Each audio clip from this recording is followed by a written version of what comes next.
कहते हैं ना, चोर चोरी से जाए पर हेरा फेरी से न जाए। जो दुनिया की बड़ी बड़ी संस्थाएं हैं ना, उन सब में घून लग चुका है और उसको अब तोड़कर फिर से बनाना बहुत जरूरी है। इसका एक बहुत बड़ा एग्जाम्पल आपको देखने को मिलेगा। कौन है ये महाशय? ये महाशय हैं वोल्कर तुर्क, जो कि यूएनएचआरसी के चीफ हैं, हेड हैं। लेकिन इनके ऊपर आखिरकार भारत नाराज क्यों हुआ, और नाराज होकर भारत ने बड़ा ही बेबाक तरीके से अपनी बात को रख दिया है। जानेंगे जियोपॉलिटिक्स में क्या कुछ चल रहा है। हमेशा की तरह जानने को मिलेगा बहुत कुछ। आइए जानते हैं इन खबरों को विस्तार से। वोल्कर तुर्क इनका नाम है। यूएनएचआरसी ये एक ऐसा संगठन बन चुका है। ये क्या, अगर बात करें यूएन, डब्ल्यूएचओ, वर्ल्ड बैंक, सबकी स्थिति कुछ वैसी ही बनी हुई है। स्क्रीन पर एक आर्टिकल देखिए। अमेरिका के जो अलाय हैं डोनाल्ड ट्रंप के, यानी जो साथी हैं, उनका क्या कहना है? उनका कहना है कि विड्रॉ कर लो, यूएन से भी, नाटो से भी, वर्ल्ड बैंक से भी। ये संस्थाएं अब किसी काम की नहीं रह गई हैं। ये सिर्फ अमेरिका की खून चूसती हैं और ये अमेरिका के विरोध में काम करती है, इनका कहना है। हालांकि अभी यूएन की स्थिति ऐसी है कि जैसे ही अमेरिका ने क्लाइमेट वाले मुद्दे से हाथ पीछे खींचा है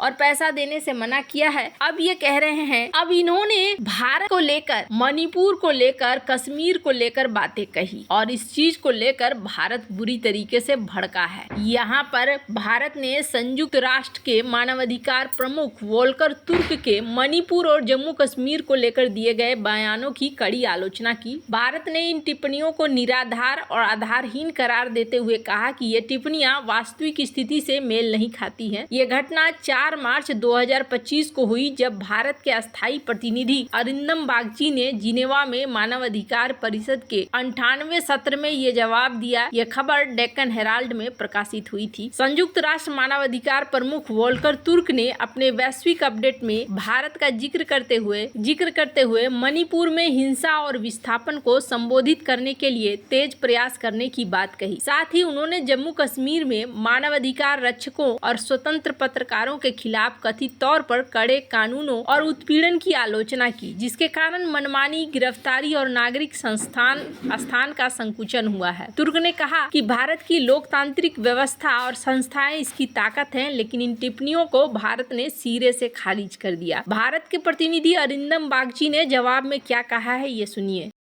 Thank you, Mr. President. We thank the High Commissioner for his global update. We have noted his comments about our forthcoming general elections. However, his concerns in this regard are unwarranted and do not reflect the reality of the largest democracy in the world. In any democracy, argumentation is natural. It is imperative that those in positions of authority do not allow their judgment to be clouded by propaganda. Plurality, diversity and inclusivity and openness are at the core of our democratic polity and our constitutional values. These are backed by fiercely independent institutions, including a robust judiciary that aim to protect the rights of all. Our electoral process has been characterized by a high degree of people's participation and full faith in the electoral mandate by all. In fact, we are privileged that many across the world seek to learn from our experience and aspire to emulate it.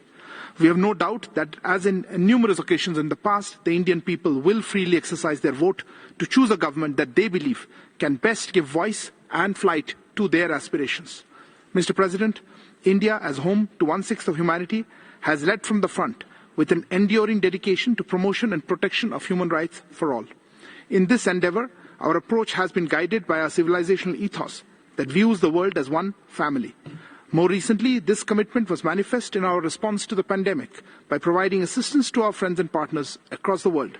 Our disaster relief efforts and support during crises. Bharat दुनिया का सबसे बड़ा लोकतंत्र है और यह एक स्वस्थ, जीवंत और बहुलवादी समाज बना हुआ है। उन्होंने तुर्क के बयानों को चुनिंदा, सतही बताया, जो जमीनी हकीकत से मेल नहीं खाते हैं। बागची ने जम्मू कश्मीर का उदाहरण देते हुए कहा कि इस क्षेत्र को गलत तरीके से केवल कश्मीर कहा गया, जबकि यहाँ शांति और समावेशी प्रगति हुई है। उन्होंने बड़े पैमाने पर मतदान, पर्यटन में वृद्धि, तेज विकास का हवाला दिया। मणिपुर के संदर्भ में उन्होंने कहा कि स्थिति को गलत तरीके से प्रस्तुत किया गया। इस तरह की घटना पहली बार नहीं हुई है। एक ऐतिहासिक उदाहरण 1990 का दशक है, जब कश्मीर में आतंकवाद के चरम के दौरान भी संयुक्त राष्ट्र और कुछ अंतर्राष्ट्रीय संगठनों ने भारत पर ही मानवाधिकार उल्लंघन के आरोप लगाए। उस समय भी भारत ने इन आरोपों को निराधार बताते हुए खारिज कर दिया था। 1994 में संयुक्त राष्ट्र मानवाधिकार आयोग में भारत ने तर्क दिया था कि कश्मीर में आतंकवाद के खिलाफ कार्रवाई राष्ट्रीय सुरक्षा के लिए जरूरी था, न न कि मानव अधिकारों का दुरुपयोग। उस समय भारत ने ये भी कहा था कि अंतर्राष्ट्रीय समुदाय को आतंकवाद के प्रभाव को समझना चाहिए, न केवल एक पक्षीय रिपोर्ट्स पर भरोसा करना चाहिए। आज का भी भारत का रुख वही है। बागची ने कहा कि संयुक्त राष्ट्र को भारत के विविधता और खुलापन को समझने की जरूरत है। उन्होंने ये भी सुझाव दिया कि यूएन के मानव अधिकार कार्यालय को अपने कार्य प्रणाली पर आत्मनिरीक्षण करना चाहिए। भारत ने इस आलोचना को न केवल खारिज किया बल्कि इसे एकतरफा और पक्षपातपूर्ण करार दिया। यह घटना भारत और अंतर्राष्ट्रीय संगठनों के बीच के तनाव को दिखलाती है, खासकर जब बात संवेदनशील मुद्दों जैसे मणिपुर और जम्मू कश्मीर की आती है। ऐतिहासिक रूप से भारत ने ऐसे मौकों पर अपनी संप्रभुता और जमीनी हकीकत को मजबूती से रखा है। वैसे स्क्रीन पर एक वीडियो देखिए। यहाँ एक यमनी पत्रकार ने बड़ी बुरी तरीके से इन्हें धोया और धोते हुए इन्होंने क्या कहा। Nothing justifies the appalling manner in which Israel has conducted its military operations in Gaza,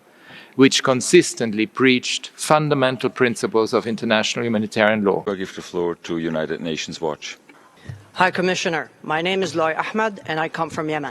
I ask the UN, the Arab League and everyone who has been raising the Palestinian flag since October 7, where is the flag of Yemen? In my country, 500,000 people have died in the last 10 years. The biggest famine and humanitarian crisis in modern history. Why does no one care when 500,000 Yemenis die? What about Sudan? In less than 2 years, more than 150,000 people have been killed. Where is the flag of Sudan? What about Syria? 500,000 Syrians have been killed. Where is the Syrian? Screen पर आप देख सकते हैं, इन्होंने कहा कि आपको सिर्फ इजराइल की याद आती है कि इजराइल ने ऐसा किया, इजराइल ने वैसा किया, लेकिन आपको ये याद नहीं आता है कि हमारे यहाँ खुद भी लोग मारे जा रहे हैं बहुत सारे। क्या अरब को मारे तो उसमें कोई बात नहीं है, कोई बाहरी मारे तभी बात बनती है। ये सारी बातें इन्होंने यहाँ पर कहा। तो अरब अगर मिलियंस ऑफ अरब को मारते हैं तो कोई इस पर कुछ नहीं बोलता है। ये कहना था यमन के एक्टिविस्ट का, जिन्होंने बहुत ही अच्छे तरीके से अपनी बात को रखा। अगर वोल्कर तुर्क की बात करें तो वोल्कर तुर्क ने बांग्लादेश में इससे पहले हुए शेख हसीना के कार्यकाल के हिंसा को उन्होंने बड़ा ही बयान से सामने रखा और इस तरीके से रखा है कि यूनुस ने कहा कि ऐसा करना चाहिए, हमें उनके इस चीज को फ्रीज करके रखना चाहिए। लेकिन हिंदुओं के साथ जो कुछ भी हुआ उसे इतने विस्तार से नहीं बताया गया और उस विस्तृत तरीके से नहीं रखा गया। तो यूएन को देखकर ऐसा लगता है कि डोनाल्ड ट्रंप जो कह रहे हैं यूएन के डिसमेंटल होने का समय आ चुका है, ये बहुत जरूरी है। भारत ने भी कई बार इन चीजों को कहा है कि ये संस्थाएं अब किसी काम की नहीं रह गई हैं, न ये युद्ध रुकवा सकती है और न ही ये और भी कुछ कर सकती हैं। और ऐसे में इन संस्थाओं के ऊपर से भरोसा भी सबका उठता जा रहा है। वैसे आपको क्या लगता है, इन सब मामले में आपकी क्या राय है, कमेंट कर जरूर बताएं। जल्द मिलते हैं अगले वीडियो में नई खबर के साथ।